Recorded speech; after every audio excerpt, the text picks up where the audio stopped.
Olá, estamos iniciando mais uma edição do programa Memória Viva. Nosso convidado de hoje é Levi Pereira. Levi Pereira é paulista, da cidade de Herculândia, 67 anos, graduado em Engenharia Aeronáutica pelo Instituto Tecnológico de Aeronáutica, pós-graduado em Engenharia de Sistemas e Gerências de Rede de Computadores pela Universidade Federal do Rio Grande do Norte e Universidade Potiguar, a UNP. Foi professor colaborador no Departamento de Engenharia Elétrica da Universidade Federal do Rio Grande do Norte e pesquisador no Instituto Nacional de Pesquisas Espaciais no Rio Grande do Norte, aqui em Natal. É sócio efetivo de 2 institutos históricos, o Instituto Histórico e Geográfico do Rio Grande do Norte e o Instituto Histórico e Geográfico de Pernambuco. Sócio efetivo também desses institutos geográficos que nós citamos. E tem vários trabalhos publicados sobre cartografia histórica sobre a invasão holandesa no Brasil. Levi também pertenceu ao Instituto de Atividades Espaciais, que é o IAE do CTA, do Centro Tecnológico da Aeronáutica, em São José dos Campos. Como entrevistadores, teremos hoje as presenças de Estevam Mosca Neto, que é engenheiro eletricista, e Onésimo Santos, historiador e arqueólogo, né? Isso. Quer dizer, historiador, arqueólogo ou historiador arqueológico. É. Um dos dois está certo, né? Os dois estão certos? Historiador e arqueólogo. Ah, e arqueólogo. Isso. Historiador e arqueólogo, Onésimo Santos. Isso. Levi, estamos aqui novamente no nosso Memória Viva, que tem a grata presença sua aqui, aceitou o nosso convite, e eu gostaria que você nos dissesse essa história de você nascer em Herculândia, em São Paulo, né? Estado de São Paulo. Aí, em 1973, você chegou por aqui, né? Vim a primeira vez em 73, mas e não saiu mais. Mudei para cá em 74 e pronto. Gostei e aqui estou. Conta essa história da sua infância e adolescência para a gente, Levi. Nicolau, bom, Herculândia é uma cidadezinha pequena na Alta Paulista, no interior de São Paulo, 550 quilômetros da cidade, da capital. E eu nasci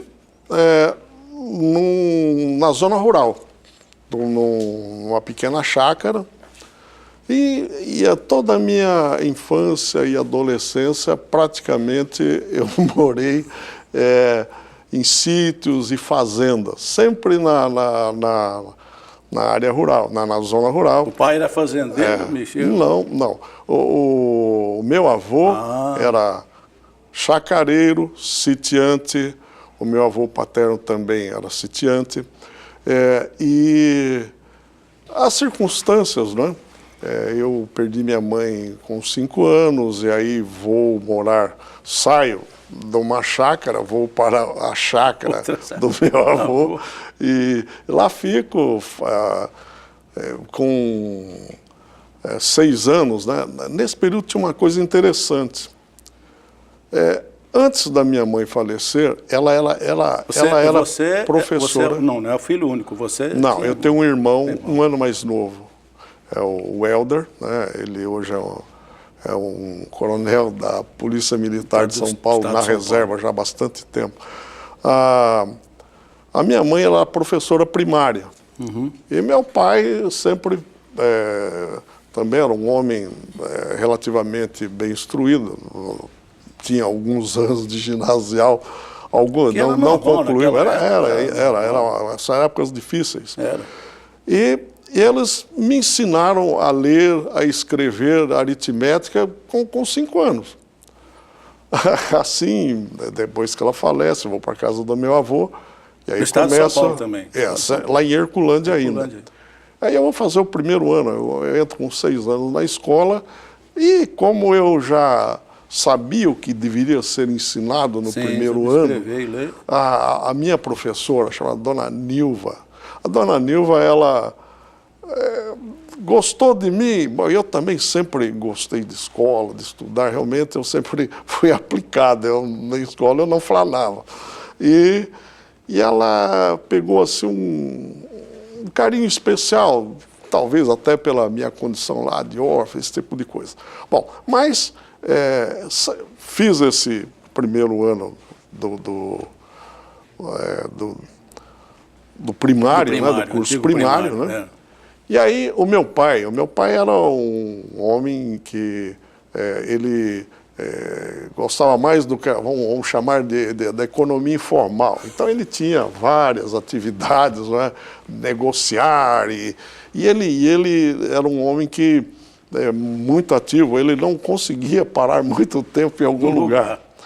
Então, já com essas andanças dele, o meu avô materno, o pai da minha mãe, que nesse ínterim havia se mudado para uma outra cidade na noroeste do estado, para Penápolis, para uma fazenda, nos leva, eu e meu irmão, para Penápolis, onde eu faço o meu segundo ano do primário. Quando termina o segundo ano primário, o meu pai resolve que nós dois devemos ir com ele para Goiás, o estado de Goiás. Outro estado, né? Sim, era a época que estava Brasília em construção, etc. Isso é 1957.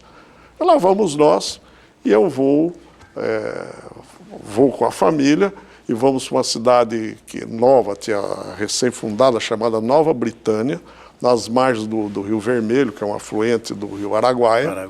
Próximo a Aruanã. Aruanã está na foz do Rio Vermelho, no Araguaia. E lá eu vivo assim, um período fantástico da minha vida. Levi, é nesse momento exatamente, quem conhece um pouco da sua história sabe que vai nascer essa sua paixão pela aeronáutica, né, pelos aviões, né? Sim. Você podia contar com mais detalhes? Bem lembrado.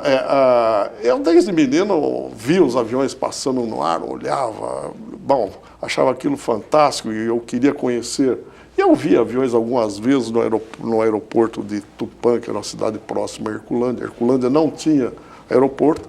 E aquilo foi paixão, assim, amor à primeira vista, uma paixão doida. Bom, e lá, né, em Nova Britânia, devido à dificuldade de acesso das estradas, quase tudo que ia para essa cidade era transportado por via aérea. E nós morávamos, a minha casa, onde nós ficava a 50 metros da cabeceira da pista, né? E lá sempre estavam estacionados. Os aviões eram como táxis na época. Você queria ir para algum lugar, pegar um avião, um teco-teco, um avião leve daquele, e voava. E aquilo para mim era fantástico. Quando chovia era intransponível. Bom, e aí fico por ali, vi coisas fantásticas como índios. Eu nunca tinha visto índio na minha vida. Perto de casa, 40 metros, tinha a casa de uma índia aqui, Carajá, com aquelas marcas na bochecha, né? E que fazia barcos de cerâmica e também eu notava que às vezes, né, passava no lago, lá no Rio Vermelho, a Nova Britânia fica em frente de um lago no Rio Vermelho, passavam uns índios escuros, que eram os chavantes, e os carajás tinham medo, se escondiam. Enfim, imagina aquilo na cabeça de alguém com 7 anos para 8, né? Bom, mas ali também aconteceu uma coisa engraçada. Eu e o meu irmão, nós contraímos malária. E não havia tratamento. Você imagina, hoje, se o sistema de saúde não é essas coisas, imagina lá naquele fim de mundo, vamos chamar assim, né? E era uma doença. Não tinha médico, não havia nada. E aí nós tínhamos que sermos removidos para Vila Boa de Goiás, que é a antiga capital do estado de Goiás, uma cidade colonial, chamado histórica, Goiás, né? Goiás Velho. E aí foi o meu primeiro voo de avião. O voo mais emocionante da minha vida, porque era o primeiro, né, no teco-teco, e acontece o seguinte, no deslocamento o piloto simplesmente perdeu a referência de onde era o aeroporto, ou não sei por que condição, vento, alguma coisa, era piloto experiente. O que ele faz? Olha para baixo, vê uma estrada, vê uma boiada, ele não contou conversa, desceu, e pergunta, para que lado é Goiás Velho? Eu me lembro, mostrou assim, para lá, bom, enfim, chegamos. Eu passo algum tempo em Goiás Velho e aí o meu avô paterno, um português de Castrelos, em Portugal, que também tinha um sítio, era sitiante, em Duartina. Chamou ele de novo. Duartina, outra cidade na Alta Paulista, né? Falou, não, os meninos virão para cá. E aí vai eu e o meu irmão para Duartina, onde eu faço o meu 3º ano primário. Então veja que era uma mudança razoável. Bom, são milhares de quilômetros de distância. Aí você terminou o primário lá, então? Não, aí eu fiz o 3º ano, aí de novo, vamos com meu pai, vamos para a casa do meu pai, vamos para Ribeirão Preto, onde eu termino o curso primário, termino o 4º ano. E aí você se recorda, eu terminava já o Levi, primário, né? a sua história continua também, e a desse aviãozinho vermelho também tem uma sequência, né? Que você voltou para São Paulo, mas depois soube que acabou acontecendo com o avião. Posteriormente, recentemente, há uns 6 anos atrás, eu fiz uma revisita à Nova Britânia, ao lago lá do Rio Vermelho, e lá já está tudo mudado, o aeroporto já não era mais por ali, e eu, conversando com alguém ali na beira do lago, vi um senhor já, como eu, né? E eu perguntei, vocês são daqui? E eu descobri que provavelmente eles eram meus contemporâneos lá. Eles se lembravam do hotel, do lá que meu pai estava por lá, e que o aeroporto era por ali. E ele falou, olha, aquele avião vermelho caiu aí dentro do lago. Mas recuperaram. Eram os aviões, digamos assim, brutos digamos assim, a qualidade mecânica dos brasileiros resolveram e ele voltou a voar. Resolveram os danos, né? Foram reparados e esse avião voltou a voar. Esse avião é interessante, viu? Duro na vermelho, queda, né? Viu? Era da cor da sua camisa. Bom, aí retornando... Aí em Ribeirão você terminou. Terminei o primário. E foi fazer o ginásio também? Vocês recordam, naquela época a gente, para entrar no ginásio, né, tinha um tal de curso de admissão, tinha um exame para saber se você podia entrar no ginásio. Aí você fez. Aí eu fui para Penápolis, lá com meu avô, na fazenda, na São Francisco de Assis, de novo, 4 quilômetros da cidade. Faço esse exame, passo, e olha, eu sempre tive sorte com escola. Essa escola, né, era uma escola, tinha sido fundada em 1937, ainda tinha aquele nome assim, ginásio estadual, né? Quando eu cheguei, ele já tinha sido renomeado como Instituto de Educação. Bom, aí este ginásio era uma escola com os professores de todo com curso universitário, enfim, grande sorte da minha parte, porque essas coisas você vê que o destino não escolhe exatamente aonde você vai, né? E eu caí nessa escola, que era uma excelente escola, vocês vão entender depois por quê. E aí eu faço o meu curso ginasial, primeira série, quarta série, e aí quando terminava o ginasial, tinha outra decisão. Científico. O que é que eu vou ser, qual a carreira que eu vou seguir. A gente tem aquelas famosas opções. Ia para o clássico, né? Eu digo, nesse momento você já tinha decidido que ia para os aviões continuavam na minha cabeça. Eu era devorador de livro, enciclopédia. O que eu pegava para ler, eu lia. Note que na fazenda nós não tínhamos acesso muito a livros. Era uma fazenda modesta. Então eu aproveitava da biblioteca.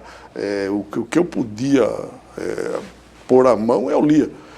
Na época, a gente, como católicos, nós não tínhamos a Bíblia em casa. A gente tinha a história sagrada. No máximo, a gente tinha um Novo Testamento. Li isso tudo. Mas como curiosidade, achava aquilo uma história maravilhosa. Não percebia bem o conteúdo religioso. Né? Esse meu avô, ele era um católico fervoroso. Nós frequentávamos a missa rigorosamente todos os domingos. Quem perdesse a missa por alguma razão não ia para o matinê nem para o cinema. Matinê do cinema. Não podia assistir. Em contrapartida, o pai do meu pai, meu avô materno, era um português, esse era ateu convicto. Não, mas, por outro lado, era um europeu que gostava de ouvir música clássica, ouvia no rádio. Eu me lembro dele me falar de todas as estações na Europa, BBC, Deutsche Welle, etc., e ouvindo aqueles noticiários em português que elas transmitiam, e os programas culturais, né? Então, aquilo até hoje eu tenho uma certa paixão por música clássica, talvez. Em função isso. E esse meu avô, ele era fervoroso admirador dos russos. Então ele tinha uma coleção dos jornais que ele colecionou durante a guerra, durante a Segunda Guerra Mundial, onde a gente podia ver nos mapas os movimentos, as frentes de batalha, a progressão de tudo aquilo. Eu li aquilo. Talvez seja que despertou algum interesse por história. Né? História e arma, né? E arma também. Arma na fazenda era coisa corriqueira, não é como hoje, um terror do mundo. A minha tia tinha uma carabina, um papo amarelo na cozinha. A arma era coisa, ninguém se assombrava. Aquilo era uma ferramenta de defesa contra animais, contra bandidos, etc., né? Se necessário, coisa que nunca nós não tivemos esse encontro terrível com malfeitores, mas era uma coisa extremamente fácil, né? De entender que não tinha medo de arma, aquilo era coisa corriqueira.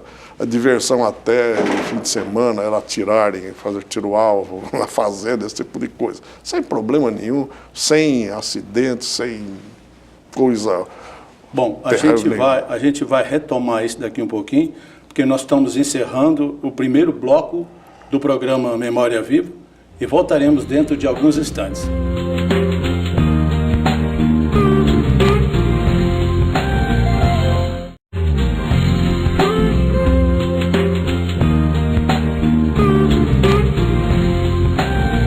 Voltamos com o programa Memória Viva, hoje entrevistando o engenheiro aeronáutico Levi Pereira.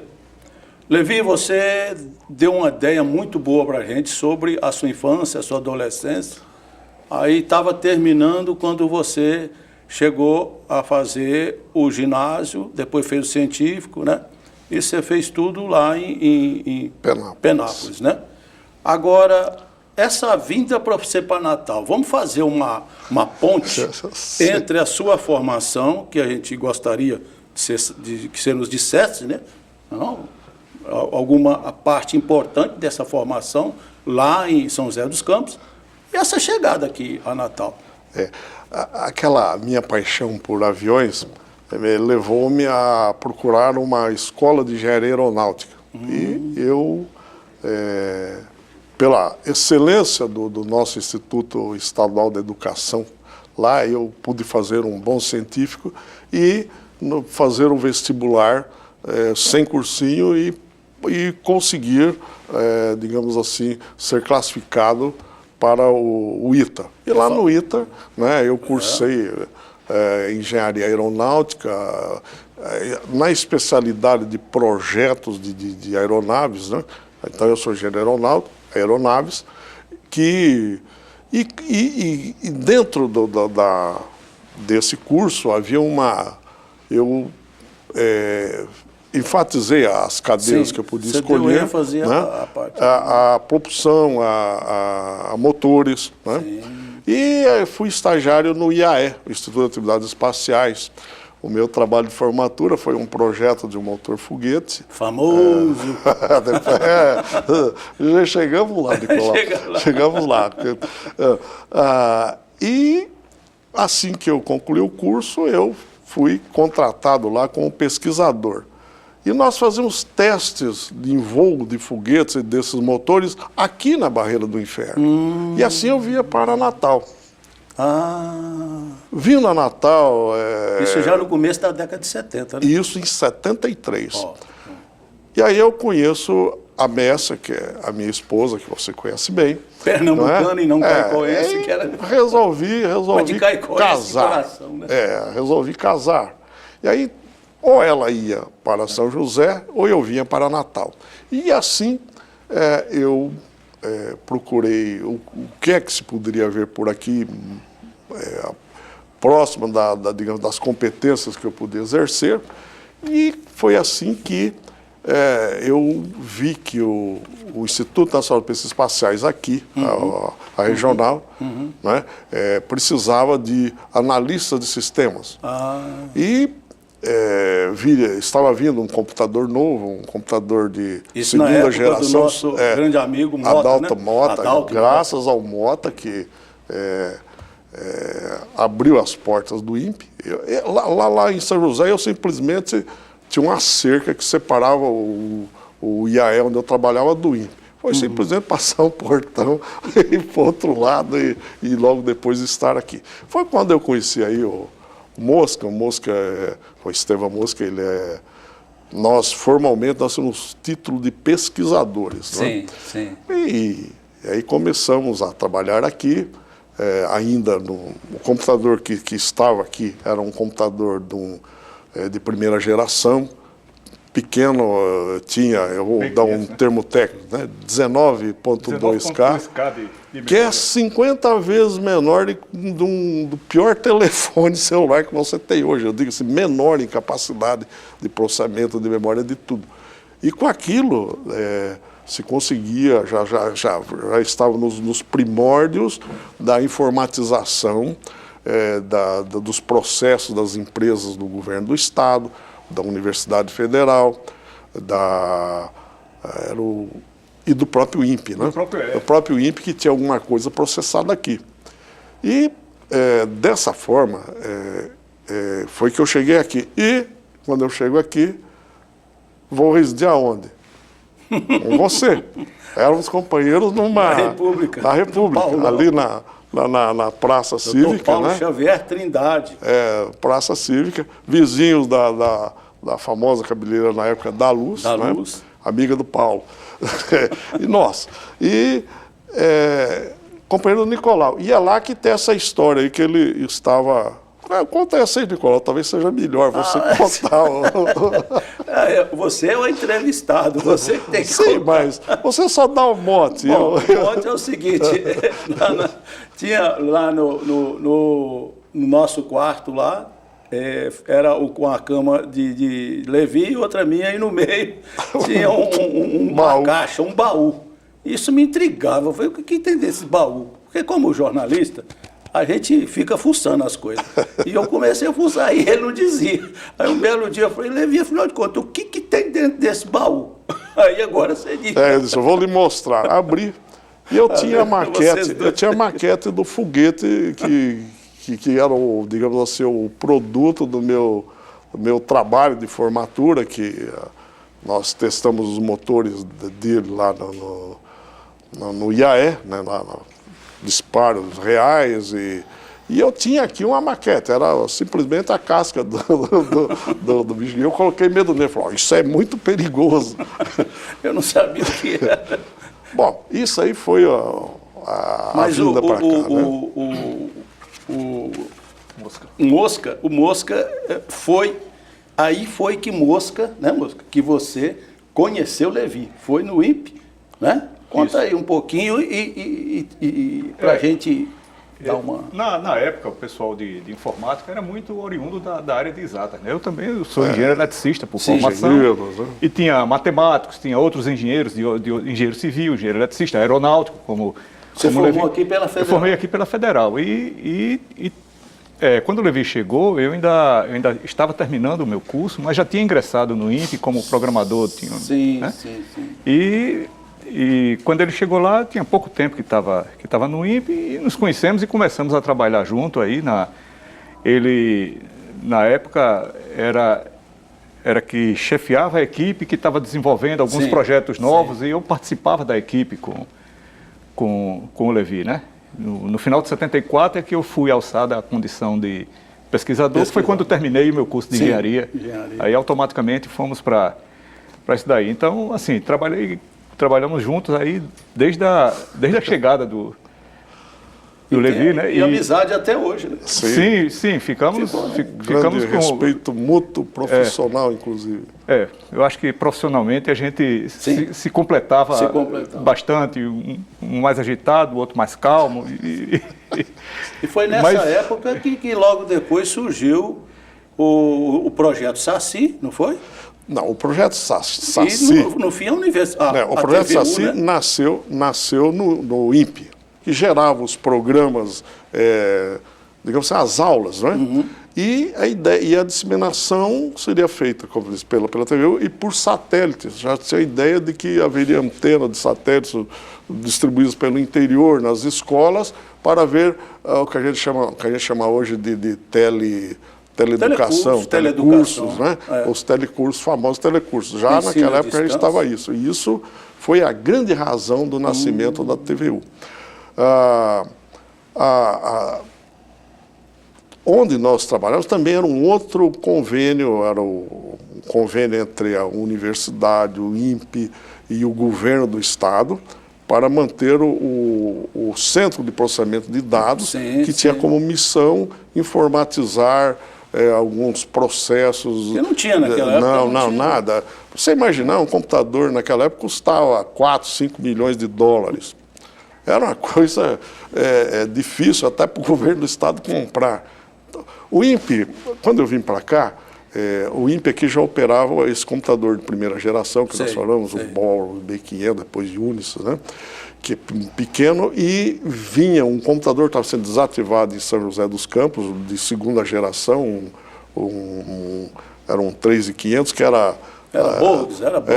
Era 4 vezes maior em termos de memória e capacidade de processamento, era bastante mais performante ou mais capaz do que o que aqui estava. Né? Eu digo que a grande diferença também é que o B500 ele não tinha sistema operacional. Ele funcionava direto com o Assembly. Né? O 3500 linguagem já tinha um sistema operacional. Esse usava linguagens de alto nível, como o Fortran, e foi aí que começou a ser introduzida a informática. Né? Foi aí que começou a introduzir a informática na universidade. Eu primeiro fui professor aqui de programação e métodos computacionais, que foi um dos primeiros cursos, ou talvez o primeiro curso a ensinar uma linguagem de alto nível para o currículo dos engenheiros que estavam sendo formados aqui. Isso lá no ITA já existia, que lá tinha um IBM, um 1130, era o computador científico. E esse 3500 permitia, então, essa programação nessa linguagem matemática, de engenharia, vamos chamar assim, ou científica, né? A Fórmula Translation, Fortran, no qual eu ensinava os métodos matemáticos. Eu também fui professor de mecânica no Departamento de Engenharia Elétrica. Fui professor colaborador até 77. Bom, aí, aqui, assim que esse computador ativado, nós começamos a desenvolver os primeiros programas para o Departamento de Trânsito. Isso. O Detran. O Detran ainda era ali no Alecrim. No Alecrim, na esquina. Chegamos lá e vimos o que é que eles queriam, o que a administração queria automatizar, e começamos a trabalhar nisso. Também na CIDAR, Companhia Integrada de Desenvolvimento Agrícola, né? Eles tinham a necessidade de controle de máquinas, eles tinham tratores do estado que trabalhavam, etc. Então tinha um controle de horas, etc. Serra do Mel nesse período. Exatamente. Na época o governador era o senhor Cortez Pereira, né? Nessa época a gente estava inaugurando a era de sistemas em linguagens compiladas, né? Porque antes só se usava... Sim, bem lembrado. Aqui, então, você, para programar antigamente, ou você escrevia em linguagem de máquina no programa, ou no Assembly, que era praticamente linguagem de máquina, muito básico. Usava-se um montador. Sim. Você talvez se recorde, né? O processo era todo... No B500 nem aquilo, você programava praticamente diretamente no painel do computador. Já com esse outro que veio, não. Você escrevia nessa linguagem de alto nível, Fortran, e para os sistemas comerciais tinha uma outra linguagem chamada COBOL, que usa até hoje nos bancos, etc. Tanto Fortran como Cobol ainda hoje não conseguiram se livrar.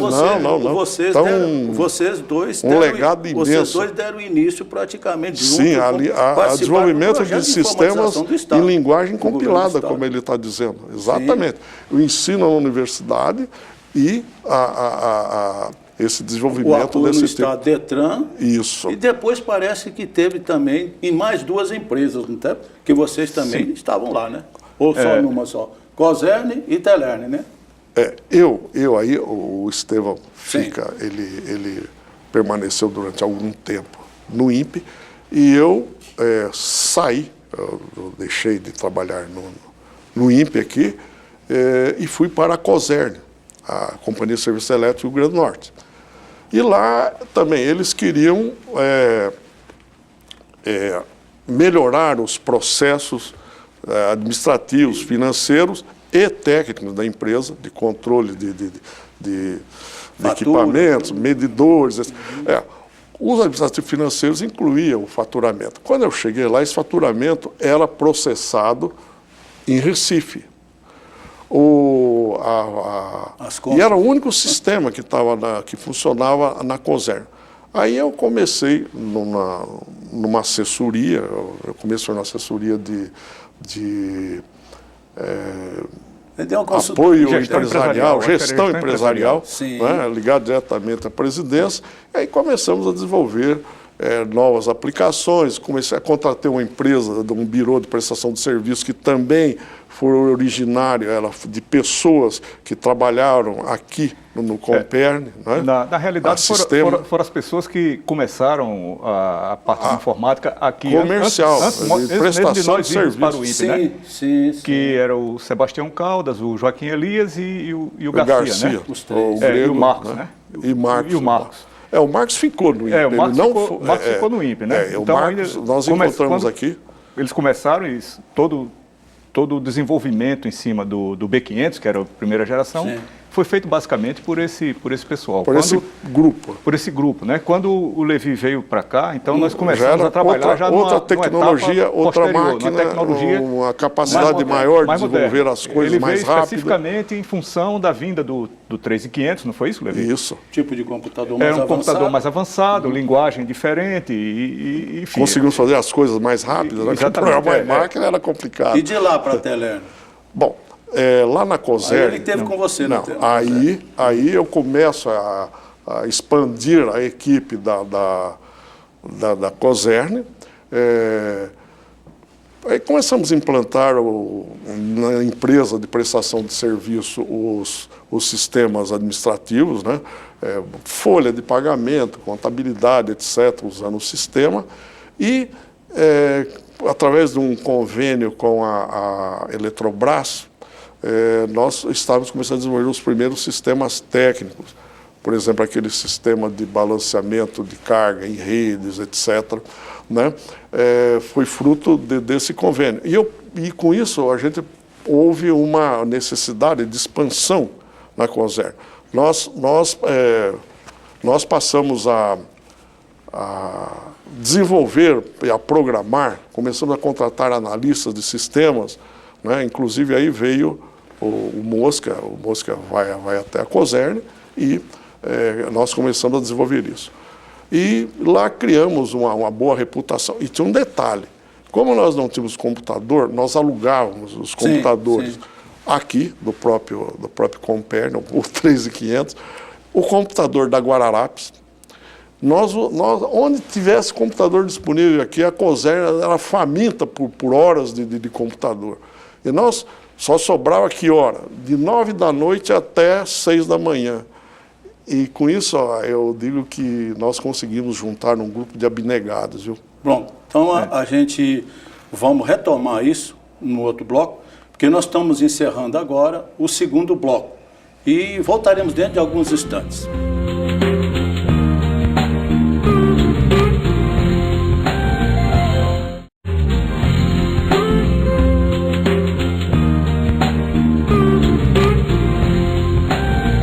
Voltamos com o programa Memória Viva, hoje entrevistando o engenheiro aeronáutico Levi Pereira.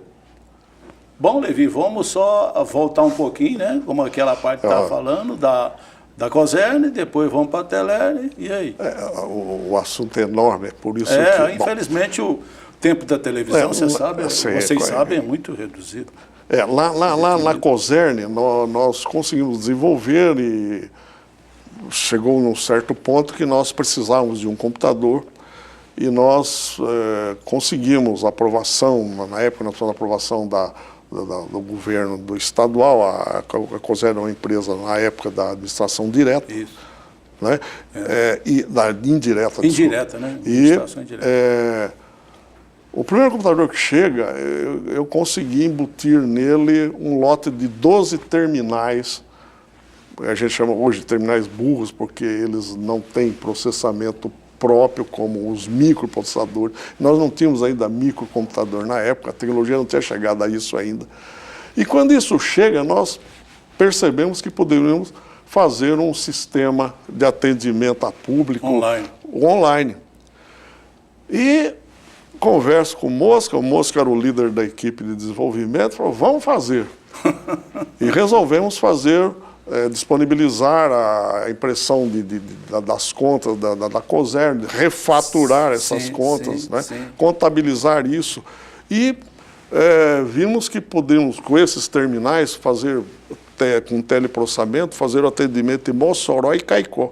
E foram as primeiras redes de teleprocessamento no estado. E para fazer isso,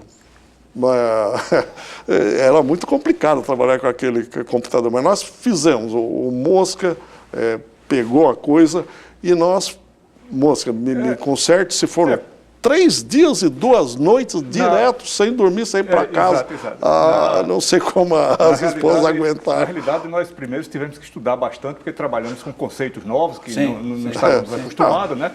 Pegamos as dicas com quem podia dar dica para a gente, o pessoal da própria Boros, e desenvolvemos as aplicações e chegou a hora de implantar, que é a hora crucial de todo o sistema, né? Então, passamos lá e era eu e o Levi. E fizemos. 3 dias e 2 noites dentro da Cosern, comendo pizza e tomando Coca-Cola. Tomando Coca-Cola. Não tínhamos preocupação na época com hora extra, com coisa nenhuma. Não, mas nós estávamos... Vamos voltar para o que você fez na Teler. E aquela outra parte que é importante, nós não podemos deixar de apresentar, que é você como pesquisador da parte de cartografia, né, dos estudos de cartografia da invasão holandesa, porque senão a gente está nesse terceiro bloco, é importante você registrar isso. Essa atividade na Cosern terminou para mim, em 81. Aí eu sou convidado a fazer a mesma coisa, implantar um centro de processamento de dados, uma equipe de informática na Teler. E vou, em 81 para a Teler. Deixei o mais competente que tinha, porque eu me sentia, digamos assim, pai da criança lá. Eu não queria digamos assim, como é que eu dizia? O projeto, né? Não, nós tínhamos um conceito externo muito bom e eu não queria que isso caísse. E ele segurou. A equipe da Cosern em si, ela era conceituada, muito bem conceituada, por todos os demais profissionais de processamento de dados do Estado. Né? Essa é a realidade. A companhia criou uma equipe que tem um conceito... Foi assim que eu abandonei o Mosca lá. Sim, você deixou o Mosca. Sabia que ele conduzia. Me perguntaram quem deve ficar. Até quando você ficou lá na Teler? Aí eu vou para a Teler com essa mesma missão, fico lá até 2004. É lá a mesma coisa, implanto o CPD, mais o mainframe. Aí nós vemos com a revolução da internet, a revolução do microprocessador, do microcomputador, né, os desktops, etc. A interligação desses equipamentos em rede. E o 2004, o que você fez depois? Em 98, a privatização. Sim, privatizou a Cosern. Então, de 99 a 2004, eu trabalhei para a Telenorte Leste, né? E no Rio de Janeiro, em Belo Horizonte... Ponte aérea. Fizemos a migração, a empresa tinha incorporado 21 empresas de telecomunicações, isso tudo foi reduzido a um sistema só. Foi um sistema que foi semelhante ao que aconteceu na Cosern com a privatização da Cosern. E, depois disso, houve a implantação de novos sistemas altamente modernos, são sistemas integrados de gestão empresarial, de atendimento a cliente. Em tudo 2004, isso eu você ajudei a implantar em isso. 2004, não. Em 2004 eu me aposento. Pronto. E aí eu uni a minha paixão, eu sempre gostei de andar de jipe, etc., né? Trilha. E trilhas, etc. E com isso, numa trilha, um amigo meu me disse, é uma trilha colonial. Eu pergunto por quê, como é que você sabe? Ele disse, tem um mapa, eu resolvi ver o mapa. E aí me apaixonei por cartografia histórica. Aí conhece Onésimo. Pois é, Levi. Mais ou menos por aí. Acredito que você conseguiu, na juventude, efetivar essa paixão pela tecnologia, pelos aviões, pelos engenhos voadores, os objetos voadores identificados, claro. E depois, na madureza, você conseguiu efetivar outra paixão, que é essa sua paixão pela história, sobretudo pela história bélica, pela história das guerras, que é basicamente o que você estudou no período holandês, tem estudado até agora. Sem esquecer também de vincular isso com a tecnologia, porque o seu estudo hoje é disponibilizado pela Universidade de Brasília, o Departamento de História da Universidade de Brasília, e qualquer pesquisador pode acessar. Tem a coleção Levi Pereira. A coleção né, Levi Pereira. Inclusive, tem um episódio curioso. Eu conheci Levi em 2010, quando eu estava no IFAM, aqui do Rio Grande do Norte. Sim. Anos depois, 3 anos depois, quando eu era superintendente, nós contratamos uma pesquisa arqueológica no Forte dos Reis Magos, que foi executada pela equipe do professor Marcos Albuquerque, que é da UFPE, que tem várias pesquisas na América Latina, em fortificações, o maior conjunto de pesquisas realmente em fortificações. E quando estávamos lá, Levi foi visitar a escavação. Estávamos lá conversando com o Marcos Albuquerque, que na época estava realizando outra pesquisa sobre fortificações, dessa vez da Guerra Holandesa, da ocupação holandesa, em Alagoas. Em Porto Calvo. Em Porto Calvo, em Alagoas. E tinha acabado de descobrir nessa pesquisa algumas fortificações holandesas que eram desconhecidas, a sua localização era desconhecida, mas se conhecia a cartografia. Sim. E a equipe dele estava consultando esse site da UNB sem saber que era Levi. Então ele começa a contar a história e de repente diz, você é o Levi Pereira do site. Então nós estamos utilizando o seu trabalho. E que foi uma parceria que foi muito frutífera, continua até hoje, a pesquisa lá em Alagoas continua. E sempre Levi fornecendo esse subsídio dessa pesquisa sobre a presença holandesa aqui a partir do estudo da cartografia e com essa integração com a informática, sempre, sim. E também com essa paixão que ele tem pelas trilhas, pelo Land Rover, pela off-road. O Onésimo desenhou bem, ele descreveu bem. Esse trabalho faz parte da metodologia, você avaliar fotos de satélite, etc., para poder propor uma localização de tudo que estava aqui no Brasil holandês. O Brasil holandês é o Rio Grande do Norte, o que é hoje a Paraíba, o Pernambuco, Alagoas e Sergipe. Tudo isso está mapeado no mapa do Jorge Margrave e eu resolvi identificar tudo que estava nesse mapa, inclusive caminhos, a tais dos caminhos coloniais, e fazer uma proposta de localização hoje. Muitos desses caminhos estão perdidos e abandonados, e aí precisamos de um jipe como aquele para poder. E eu tive muito apoio do meu clube de jipe, que é o Natal Land Club, né, no apoio a essas missões de reconhecimento, etc. O Onésimo tem me acompanhado bastante também nessas pesquisas de campo, que complementam tudo aquilo que a gente consegue analisar, digamos assim, numa mesa, em frente a uma tela de computador. Quanto tempo você gastou, Levi, para fazer essas pesquisas? Para identificar tudo que tem no mapa do Brasil holandês, eu levei 3 anos trabalhando praticamente o dia todo, parte da noite, com a dedicação exclusiva. Voltou a pizza e a Coca-Cola, não? Dessa vez eu não precisava, eu estava aposentado em casa, muito bem cuidado pela Messel, né? E realmente eu não estava mais na pizza da época lá da Coser. E, feito isso, no evento no Instituto Ricardo Brenan, eu conheci um pesquisador holandês, que é o Ernst Bohart, que é uma boa referência. Ele escreveu Infernal Allies sobre os Taradius, né? Tarairius, que são os índios, ferozes que existem por aqui, né? E existiu, né? Ainda tem ainda? Não, eles, eu não sei, eles não desapareceram como tribo. Que esses índios é que tem relação com o martírio de Cunhaú e Uruaçu, que agora serão santificados. Exatamente. Agora em setembro, pelo Papa Francisco.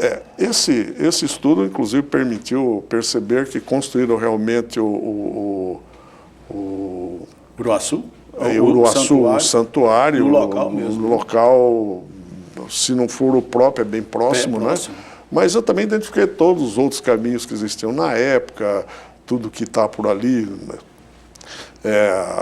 Tudo que está assinalado naquele mapa acabou sendo colocado nesse trabalho, que, como está à disposição, coleção Levi Pereira, né? Você vai ver na Universidade de Brasília. Google, a gente localiza tudo. Localiza, vai nesse site que é mantido por lá. Esse site só foi ativado devido a esse professor holandês que conseguiu, através de uma doutoranda que fazia um curso em Leiden, na Holanda, indicou, e a Universidade de Brasília se colocou à minha disposição e mantém esse site para mim. Muito bom, muito bom. E isso foi uma coisa assim... Você nem precisou mexer com o site. Não. E lá também, né, nesses trabalhos, eu conheci um outro professor holandês. Eu, por exemplo, no mapa holandês, tem locais, tem nome holandês. E eu queria saber o que significava aquilo para poder identificar. Então eu acabei conhecendo outro professor de lá, um senhor já bem mais velho do que eu, chamado Benjamin Tisma, que inclusive através do meu clube e através do IFAM nós já o trouxemos para cá, para o Instituto, para palestras, etc. Né? E o Tisma, ele me ajudou a destrinchar esses nomes, a interpretá-los, e tem nos ajudado com traduções das anotações feitas pelos holandeses na época. Isso tem gerado uma série de trabalhos que estão publicados nesse site aí. Eu normalmente os apresento em seminários, em simpósios, né? E muitas vezes em parceria com o próprio Tisma, eu também tenho uma parceria com a Escola Politécnica de São Paulo, através do professor Jorge Sintra, e com isso a gente tem disponibilizado muita coisa nova sobre o Rio Grande holandês, o Brasil holandês, e que é, digamos assim, a minha diversão. Hoje é o que me agrada fazer, né?